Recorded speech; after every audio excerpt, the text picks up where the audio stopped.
in the district. So Trinity, Lutheran, St. John across, and I'd certainly recommend we can look at St. Cletus as well. My other question I had was, on these fees, okay, so it says like, the costs and the revenues, I guess particularly the revenues. Do we get any revenue from the state for this program? There's some reimbursement for special needs students. So is that ever included in this chart for revenues? Is if we're getting that revenue in, we're getting a reimbursement in, is that included? Would that be included in here or no? It's not included in those comparisons because it only pertains to special ed students that you would have to serve anyway. If you Right, had the I know program you would or have to not, serve them, I You mean- would still serve them, so I think putting that in is somewhat misleading as a revenue source. All right. Gina, you don't feel that it would be? I don't know. I mean, we always have the same revenues, and I mean, revenue is revenue. I mean, I think whether you're getting it in from one source or another, I think it's still revenue. I don't know how much of a chunk of money comes from them. I mean, then I would maybe feel better about spending, losing $399,000 on the program, or, that's the loss, so maybe if we said we got 150,000, and then I might say, well, then it's not so bad. We're not losing so much money there. Does it make sense? How much we get for our special ed students? Right. Our reimbursement. Is this included in the LADSI program, or is that totally different? Are those LADSI kids included in this, or is that totally different, Mark? No, that's LADSI. That's totally different. Right, that you should separate or you'll be really confused. It is separated then, I just want to make sure. Correct. Okay. Karen? So like I thought the 12 kids with the IEPs, they're not LADSI, or they're not No, there are students. But are they in, students, but they would be covered under the LADSI reimbursement, right? Or what we paid them? I'm confused now. Are you saying there's additional kids? I'm sorry, I didn't follow you. I was confused. I thought that all the kids with IEPs are included in this, and now what you just said made me think that. No, are I there think your additional? question was that we currently house a LADSI program that takes students in from other districts. But not ours. Some of Okay. ours may be enrolled in there as well.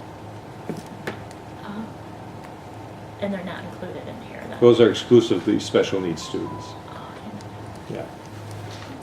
Do you want to give an idea, though, of the amount that we get reimbursed from the state for on a per student basis? I'm not prepared to give an accurate statement on that because it does change from year to year.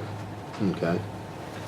Can you provide the board with that information in an upcoming packet? Right? Certainly. Can you update us on Certainly. that? Gina? Yeah, that'd be good. At least I have it, and then we'll see Yeah, I mean- it as we go forward.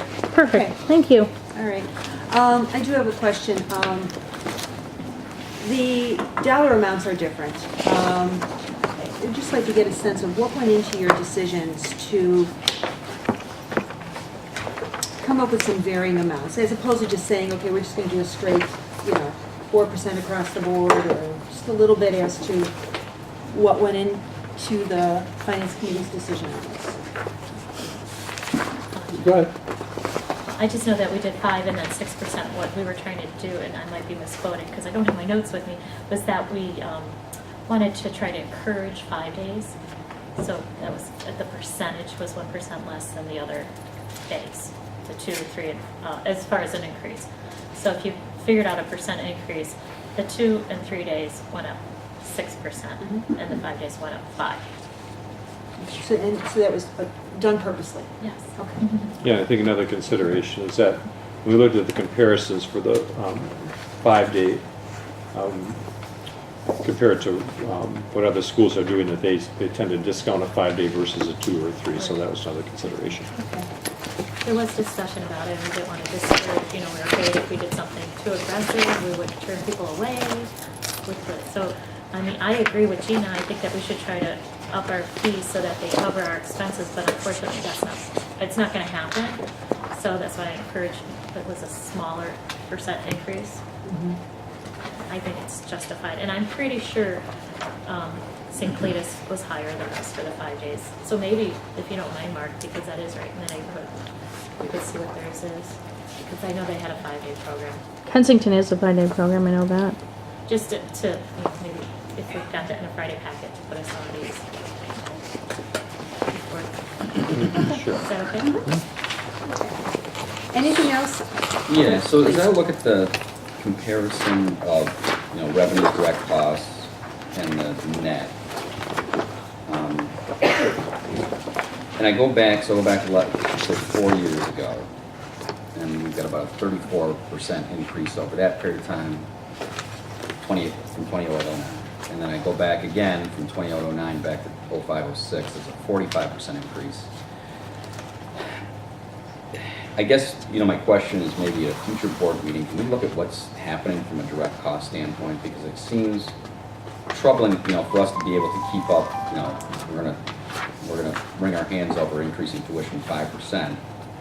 In reality, the costs are going up. So I guess I'm kind of wondering what's underneath that. If we could possibly, compare kind of these sheets, and I don't know if we have that information over the course of this year, so we can understand what it is. I mean, is it more folks that, more teachers that's driving it? Is it?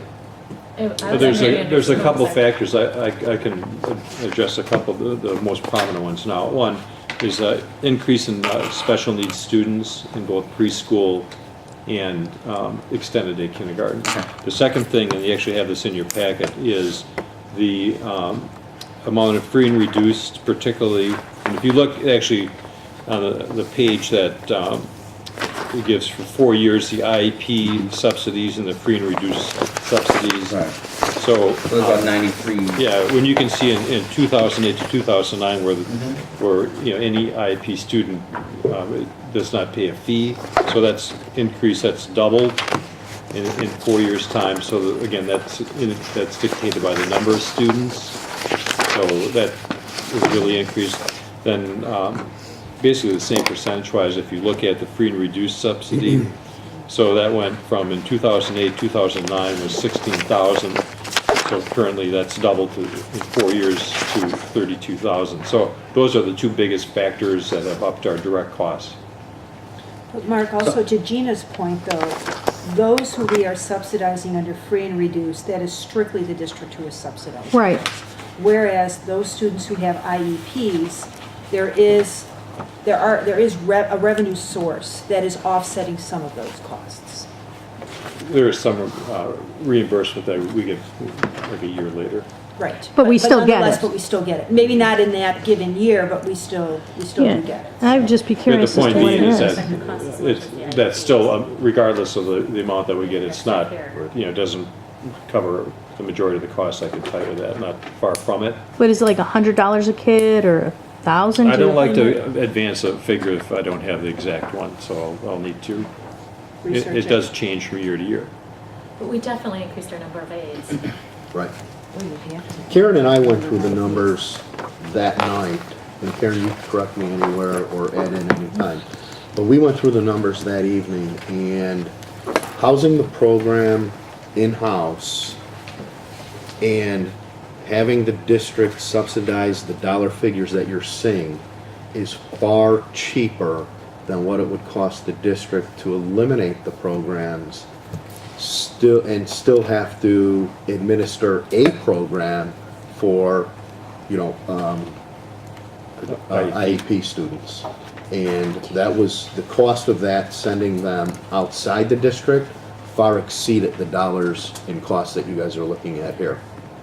Do you have that? though? Yeah, I'm not questioning Right. insourcing versus outsourcing. I guess all I'm looking at is I'm looking at the trend of the numbers, again, going back 4 years, and I understand that we changed the free and reduced, right? Right. During that period, so that explains about, what, 32,000 of But it. you've got a teacher increase annually of, let's say 4% for the sake of argument via the contract. And then depending on the number of students with special needs coming in, you have to increase or decrease on an annual basis your aides. And that's sort of uncontrollable, right? Right. I mean, so I guess where I'm going is if I'm projecting forward, if we have another 40% increase over the next, 4 years, this number, the deficit in terms of direct costs are only going to continue to grow. And the question in my mind is that going to be the trend? Is that going to, a reasonable trend to expect, or